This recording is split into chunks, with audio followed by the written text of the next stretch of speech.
Les vraies voix Sud Radio, 17h-20h, Philippe David, Cécile de Ménibus. J'en achète c'est juste pour des soirées, après je la garde et voilà. Le goût est bon et ça sent pas mauvais. Ouais, c'est ça, c'est la mode. Il y a des gars sur TikTok qui ont commencé à dire ouais c'est trop bon, on en achète tout le temps, c'est mieux que les clopes, etc. Je prends un truc d'adolescent, un truc de pré-adolescent de ouf. Moi j'ai trouvé une dans la chambre de ma soeur, elle est en 4ème, elle a 13 ans. C'est vrai qu'il y en a plus au collège qu'au lycée, mais c'est vraiment ça commence très jeune. C'est de la peur. Retour des vraies voix avec Philippe Bilger, Françoise Degois et Sophie Gauguin. Interdiction immédiate pour la cigarette électronique jetable. C'est le cri d'alerte de l'Alliance contre le tabac pour cette nouvelle tendance qui touche le quart des adolescents. Vous êtes parents, faut-il l'interdire de façon immédiate ? Aude vous attend au 0826 300 300. Et notre invité, c'est le professeur Loïc Josserand, président de l'Alliance contre le tabac. Bonsoir, merci d'être avec nous. Bonsoir. Bonsoir. Bienvenue sur Sud Radio. Petit tour de table d'abord avec Philippe Bilger, justement sur ces cigarettes électroniques qui sont faites, soyons clairs, pour les jeunes, hein, puisque les goûts sont liés à la jeunesse, la framboise, le bubblegum et tout, mais qui sont aujourd'hui interdits aux mineurs.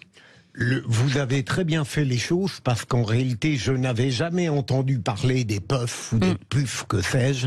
Je ne fume pas, mais mon savoir est très immédiat. J'ai lu ce matin un entretien avec le professeur Josserand et j'avoue que j'ai été convaincu par deux choses. Il indique d'une part que c'est extrêmement dangereux pour la santé malgré les apparences et malgré la suavité du produit. Et deuxième élément, il indique que à partir de 18 ans, au fond, on ne peut plus rattraper les gens. On ne peut pas devenir fumeur. Et voilà, exactement. Et donc, on s'attaque maintenant à cette sphère d'âge qui va de 12 à 15 ans ou à 16 ans. Et donc, c'est pour cela que c'est un produit très dangereux. Et tout à l'heure, il nous confirmera si ce qu'il a dit est exact. Françoise Degois. Oui, moi je vais acheter mes cigarettes. Je suis très désolé parce que j'avais réussi à arrêter de fumer pendant 6 mois et hop, je suis retombé.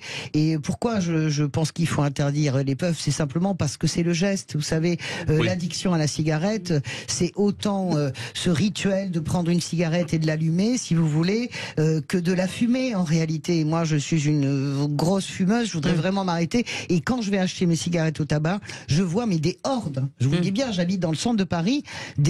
C'est à jet continu, des ados. Je suis absolument certaine qu'ils n'ont pas 18 ans. Goût framboise, goût pomme, chamallow, etc.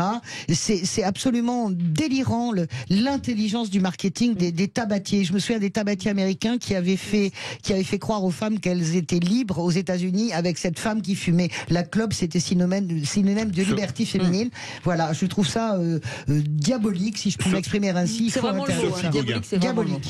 Oui, c'est de l'incitation à détruire sa santé. Je pense que c'est créer l'habitude, un réflexe d'avoir une cigarette entre les mains, de faire semblant d'être dans le coup.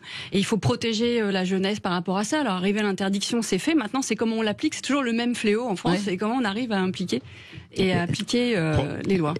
Professeur Josserand, qu'est-ce que c'est que le puff et est-ce que vraiment on viole la loi en vendant à des mineurs ces produits jetables ? Bah oui. Là, oui, complètement. Là, la puff, effectivement, vendue à des mineurs est une interdiction. C'est le Code de la santé publique qui prévoit l'interdiction de ces dispositifs aux mineurs. Mais comme tout a été dit, hein, là, vraiment, je vais vous dire que je buvais du petit lait en écoutant et les jeunes que vous avez interrogés et les différents intervenants qui sont avec nous. C'est vraiment ça. C'est vraiment aujourd'hui un marché qui est en train de se créer, très marketé, qui vise à attirer les plus jeunes, à piéger les plus jeunes. Et là, quand on parle des plus jeunes, on est à 12-13 ans, voire c'est ça qui est dramatique. Donc on a en face de nous des buralistes qui vendent, mais il n'y a pas que les buralistes. Il y a aussi Internet, bien sûr. Il y a un ado qui a parlé de TikTok. Les réseaux sociaux sont absolument redoutables là-dessus. Et tous les fabricants de tabac ou de cigarettes électroniques de ce type-là le savent très bien. Ils sont très présents sur ces réseaux sociaux et c'est pas par hasard. Ensuite, on en trouve aussi dans la grande distribution. On en trouve chez, on vend des. Ouais, c'est trop facile d'accès. Philippe Bilger, personne ne vérifie l'âge. C'est redoutable. Professeur, puis-je vous poser une question technique ? J'ai cru comprendre qu'il pouvait ne pas y avoir de nicotine dans cet engin. Est-ce que c'est dangereux tout de même ? Mais oui, parce que alors il peut effectivement ne pas y en avoir. Certains dosages de nicotine sont à 0. Donc c'est clair, il n'y en a pas. En revanche, comme ça a été très bien dit, on est déjà dans une habituation du geste. Bien sûr, on c'est est ça déjà, le truc. C'est le truc, le drame. Le geste est là, quoi. Le geste compte énormément. Donc c'est-à-dire qu'on est déjà en train de formater ces jeunes cerveaux à avoir un geste qui derrière va les amener à autre chose. Parce que quand on commence surtout quand on connaît juste une petite pardon Françoise, juste une petite chose pour qu'on comprenne bien. Normalement, ces puffs, c'est aux alentours de 2 paquets de cigarettes. Et là, visiblement, ils ont augmenté la dose et ça dépasse le nombre de cigarettes. Donc on passe de 300 à 600 bouffées jusqu'à 2000 aujourd'hui. Jusqu'à 2000. Oui, mais c'est pour ça que avec des dosages plus forts. C'est pour ça, professeur, que jusqu'à 5%, quoi. C'est important d'avoir des témoignages de repentis ou de gens qui essaient de se repentir. Moi, je ferai jamais la guerre aux gens qui fument et je veux vraiment arrêter de fumer, mais je me remémore les conditions dans lesquelles je me suis mise à fumer à 17 ans.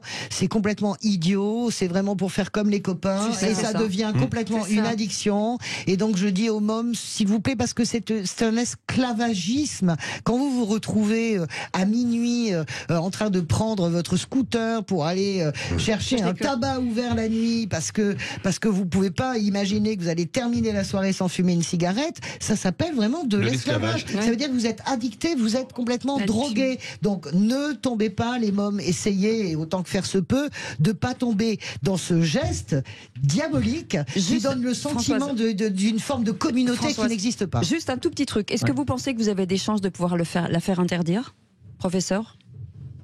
Écoutez, oui. Moi, j'espère qu'on pourra arriver à Alors déjà, si on arrivait à respecter l'interdiction de vente, c'est ça. Un énorme pas en avant.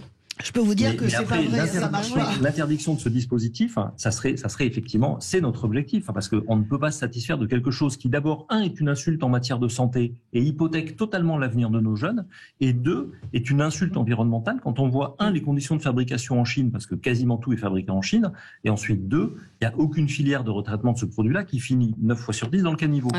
Ou alors à la poubelle directement. Dans tous les cas, c'est un problème. Merci beaucoup, professeur Loïc Josserand, président de l'Alliance contre le tabac. Restez avec nous, on revient dans quelques instants. La suite des Vraies Voix, l'antenne vous est ouverte, 0826 300 300. On est ensemble avec les Vraies Voix jusqu'à 19h et jusqu'à 20h avec Philippe David. Bienvenue sur Sud Radio.